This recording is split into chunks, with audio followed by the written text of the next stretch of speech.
Vanakkam Chennai. First of all, I gotta tell you guys, it is great being here. I've been to all 7 continents of the world, and I must say that being in Chennai is a highlight of my life. So, I come from a country called Oman. It is a very warm country, and it does get to 52 degrees in the summer. So for a guy like me to go to somewhere like the Antarctic is a little bit crazy. I've been called crazy 6 times a week since I announced that I was going to the Antarctic, so I got used to it. But how I got there, how did that first initial thought come about? I'd come from Australia. I lived in Australia for about 10 years, and I moved back to Oman. So during that time, I was adjusting to reverse culture shock. Not being used to the way things happen, not liking the way my life was running. So I thought, you know what? It's time to make a difference. It's time to do something a little bit different. So I got caught up on this expedition, the Antarctic expedition, which was organized by 2041. I applied, and they pick 20 people from around the world every year. I thought, hey, you know what? I'm not gonna get picked, but I might as well apply and see where it goes. 4 days later, they give me a call. They told me that I was going to the Antarctic. Naturally, I think it was a prank. But then I realized I actually didn't tell anyone. So, now comes the journey. How do I do everything? I'm a guy who is not very used to cold weather. Well, not most of his life. I don't know very much about how to survive in the cold weather, and I have a year to go to raise $30,000 US and get ready, prepare myself, and go. If you see Oman right on the map on your screen right there, it's tiny. It's very far away from the Antarctic. That was my first challenge. We started the story in Oman, so might as well start my story there. At first, it was the sponsorship hunt. It was very difficult. You go around asking corporations to sponsor you and give you tons and tons of money. And for what? For environmental purposes? I'm going there to do an environmental research. But as an upcoming country, we're not very used to that concept. So that was the first hurdle. Can you take a wild guess at how many no's that I've gotten in that 1 year? 86. Not that I'm counting, but I got 86 rejections before I got my 6 sponsors. Second hurdle, how do you train for cold weather in a desert country? So I called a relative of mine, and I know that they have industrial freezers to store meat. So I gave him a call, and I'm like, look, cuz, I need your freezers. I was like, okay, what do you need to store there? Myself. Okay. The look of, okay, you're gone crazy had come about. But that's what we did. We stayed in industrial freezers for about 6 hours a day, and that was set to minus 40 degrees. While in the freezer, nothing works. Phones don't work, laptops don't work. You're pretty much bored reading a book all the time. So I had a lot of time to think of silly things to do. And I came up with, hey, why not break a world record? And I did. So I got the most amount of bloggers in a freezer writing about environmental awareness. And I broke another world record, which is the same thing, the coldest tweet up. And now I'm actually going for a 3rd world record, the most amount of time spent in an industrial freezer.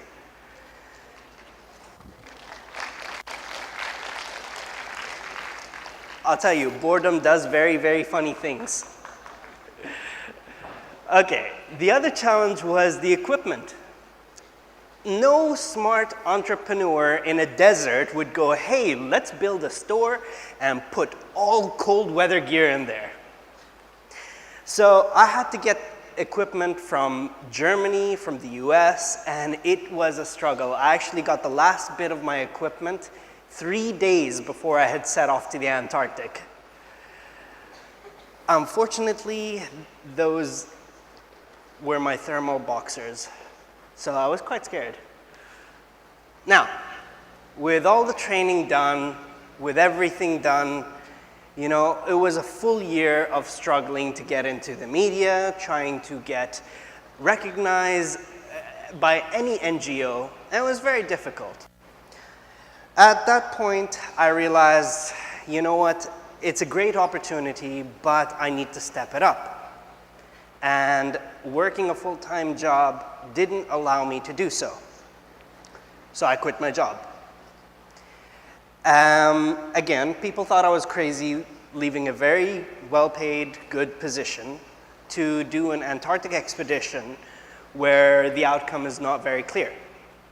Now, in my mind, I had thought that, look, I'm working for a corporation and I'm not getting recognized for what I do. So I need to step it up and put a bet on myself. And then I saw this quote that I absolutely love, and I plead all of you to take it very, very carefully. Because if you don't follow your dreams, someone else is going to pay you to do theirs. And that's what I thought. You know what? I'm no longer going to get paid by someone to follow their dream. I'm going to do mine. So I quit my job and I became a PR consultant. That allowed me a lot of time to actually focus on the expedition, and a lot of time to actually train and invest in all of that, the brand that I've created. And that's where it worked. That's where it actually started working and coming together, when I put everything I had into it. I'm not saying quit your jobs. Please, nobody sue me after this if you quit your job and not get anything else. So, my first step was from Oman to Rio de Janeiro, Brazil. And that was gorgeous, but very brief.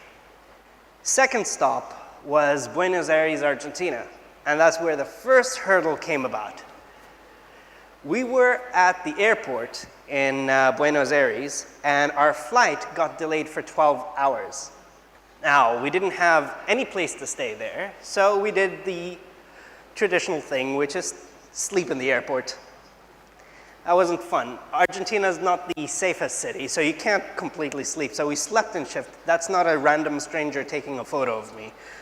But yeah, we had to sleep in the airport for a while. And that is after, what was it? 23 hours of flight time. 19 hours just to get to Brazil and a few hours to get there.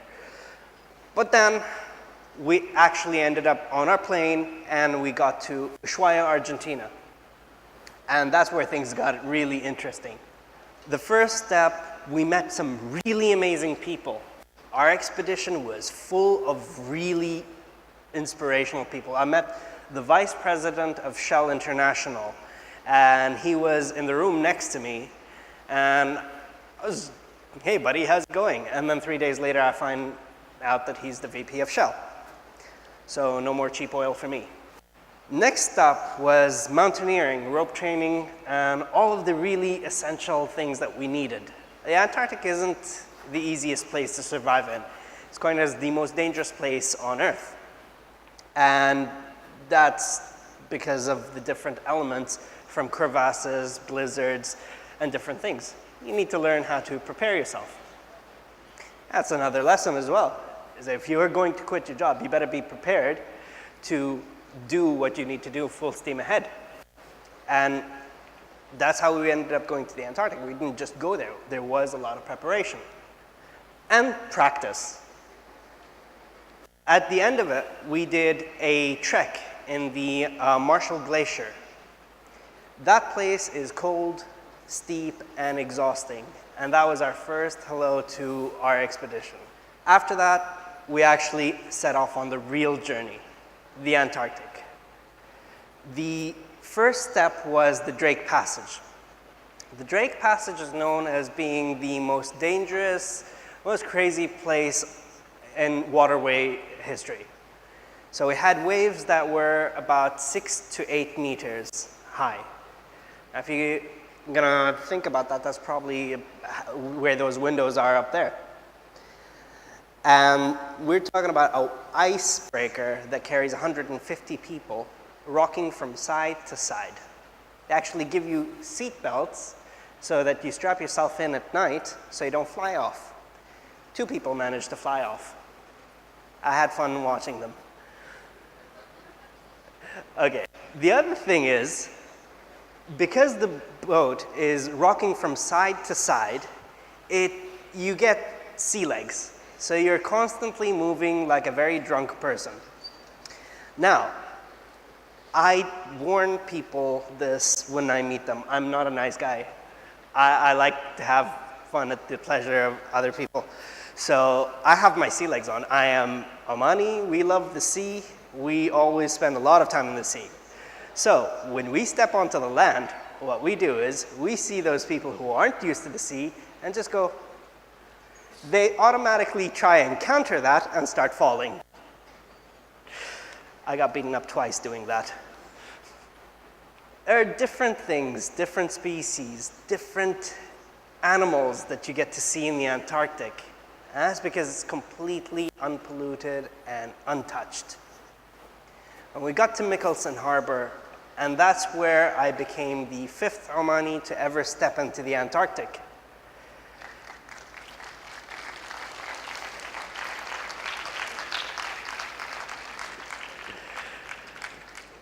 And that's the first view that I got. Now, we saw penguins from very, very, very far. And I know I'm gonna have to talk about the poo. Penguin poo is the smelliest thing you can ever smell. It's like rusty nails and shrimp. And I miss that smell. You can smell a penguin a mile away before you see them, but what they make up and stink, they like and cute. And you can see each one of those penguins has personality. You got the last one on the side that's forever alone. You got one right there that's shouting, bullying the other people. You got the 2 lovey-dovey couple. They do really have personalities. And the topography of the place is just amazing. We have different animals, fur seals, whales. You know, you have whales that come about like 2 meters away from your boat. The first time that happened to me, I held my breath and I couldn't breathe. I forgot to breathe for a while because it was so close to me I could touch it. And that thing just came up, looked at us, went down, and made its own merry way. The really important parts that we had to go through were sleep deprivation and a lot of exhaustion. We would wake up in the morning, 5 o'clock, go through our day, trek, go to the important areas, do our lessons, and then at night we would watch the stars, socialize, and work on the environmental frameworks that we were building. So it was very, very exhausting. And we just had to power through that. But that's how we slept. We slept on the ice. No tents, nothing. And it was about minus 40 degrees. So we just built an ice wall, put our sleeping bags, and looked up at the stars. And that's what we saw. The most beautiful sights that you can ever see. Now, this is the biggest part that actually got to me, is because I saw the clearest sky that I could ever see. And when I talked to a friend of mine, an astrophysicist that was with us on the expedition, he told me that you technically could see this anywhere else in the world. Technically, you could look out your window in Chennai and look at this. But the reason why we can't is because of light pollution. We have so much light around us that we can't see the stars. And that's what really got to me, is that something as simple as us lighting our roads obstructs us from seeing something this beautiful. We had a lot of adventures as well. I mean, on the most dangerous day, Brown Bluff, an area riddled with crevasses, which are, in simple form, holes in the ground that you can't see because some ice has covered them. They called me up in the morning and they were like, hey, you know what? You're team leader. I'm like, okay, fine. Which team? Team 1. So I'll be the first one to fall? Yep, try not to fall. Great sounding advice. So that was that. And you could see a slight look of terror on my face. And those are the crevasses.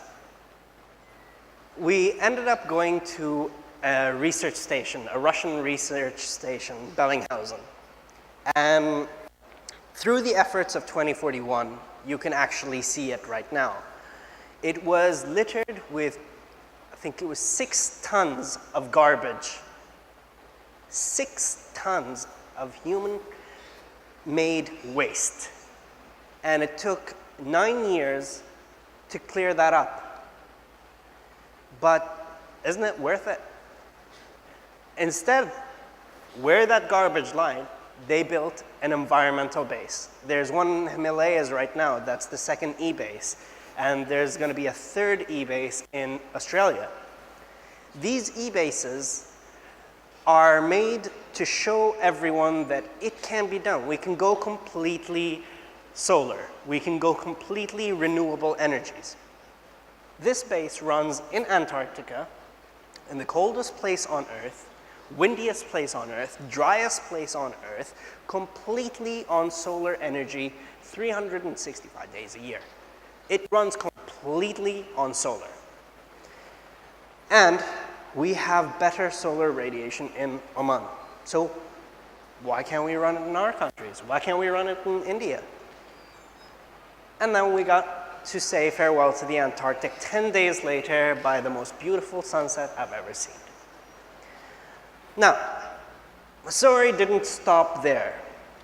After the Antarctic, I realized we have to do something different. We have to make a stand on what we believe in.